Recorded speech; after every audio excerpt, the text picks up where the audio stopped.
Good morning. पिछली class में हमने डिफ्रैक्शन के बारे में पढ़ा था कि डिफ्रैक्शन क्या होता है।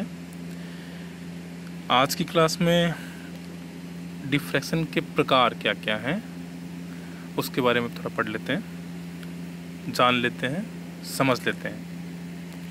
ओके, डिफ्रैक्शन दो तरह का होता है। पहला फ्रेनेल डिफ्रैक्शन, फ्रेनेल विवर्तन।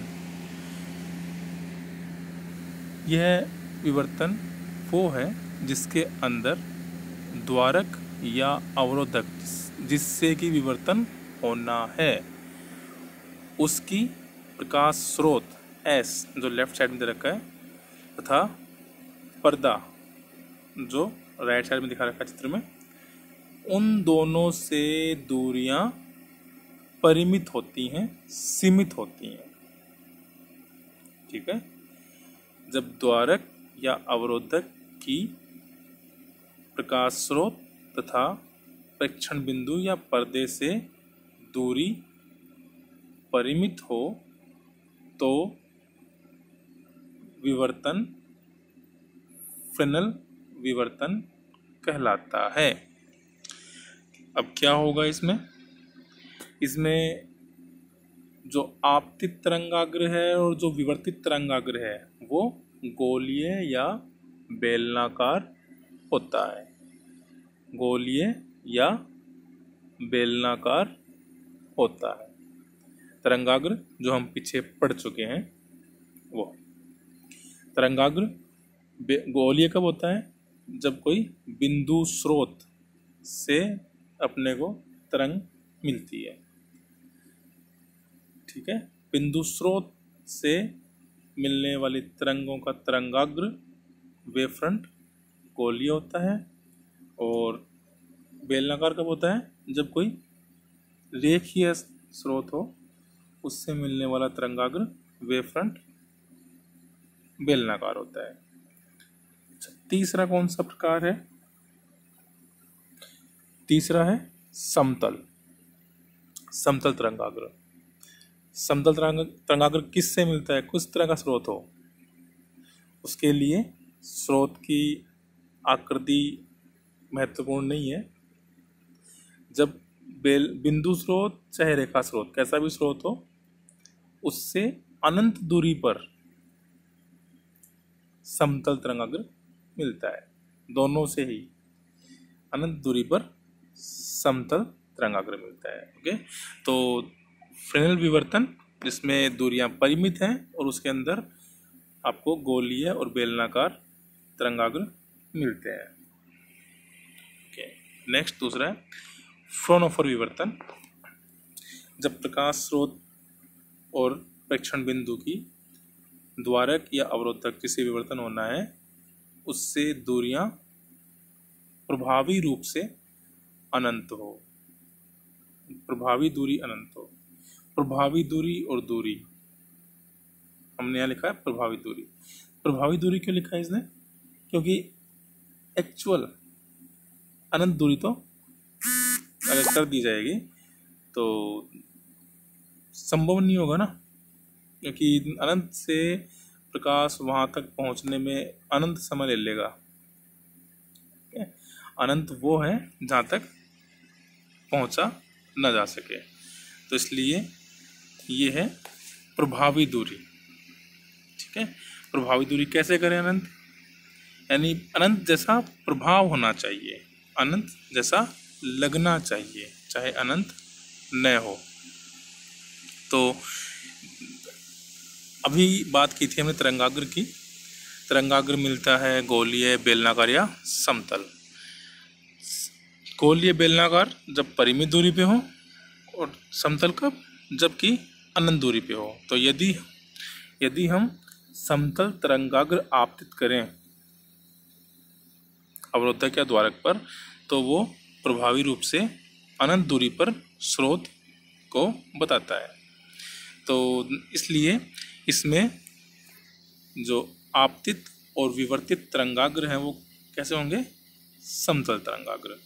समतल तरंगाग्र आपतित होगा, इट मीन्स स्रोत अनंत दूरी पे है प्रभावी रूप से, और समतल तरंगाग्र ही विवर्तित होकर प्रेक्षण बिंदु पर पहुंच रहा है, तो यानी प्रेक्षण बिंदु भी अनंत दूरी पर है।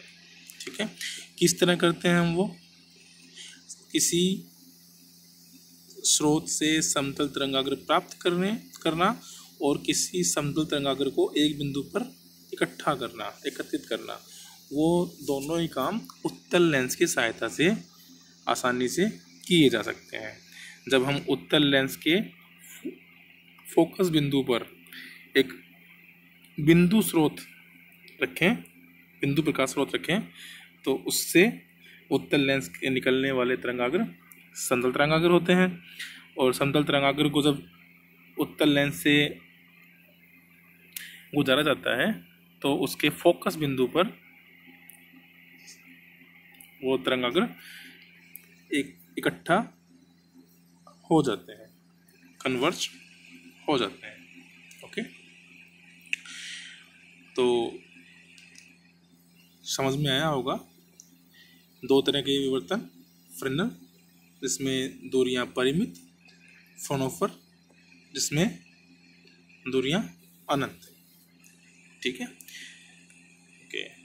बाकी इनमें कुछ और जो तुलना है कुछ इस तरह से है।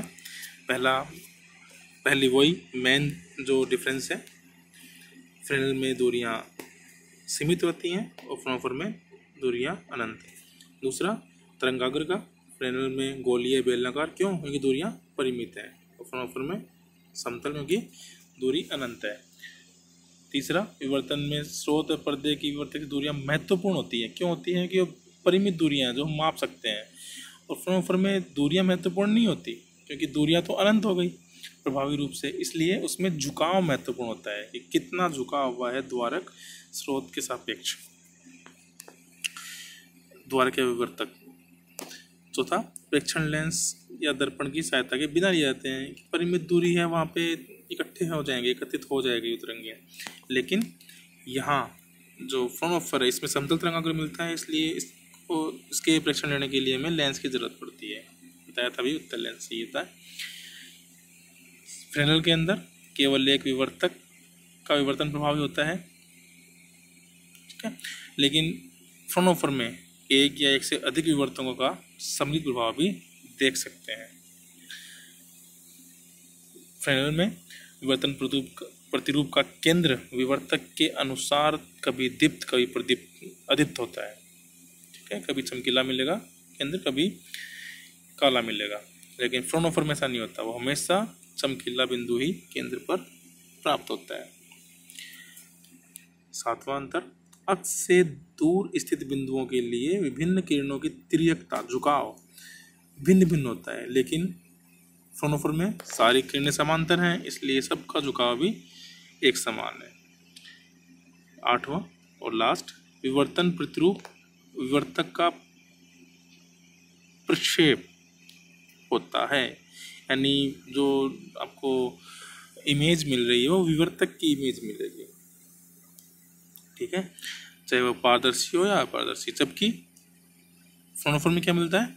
विवर्तक का कोई प्रक्षेप कुछ नहीं है, जो स्रोत है उसका संशोधित प्रतिबिंब मिलता है, उसकी इमेज मिलती है। ठीक है, विवर्तन प्रतिरूप में प्रकाश स्रोत की इमेज मिलती है फ्राउनहोफर के अंदर। ठीक है, ये कुछ खास इनकी तुलना, बिंदुओं पर इनकी तुलना की गई है। आशा है कि आप लोग समझे होंगे। बाकी इसके बारे में असाइनमेंट भी जल्दी दिया जाएगा।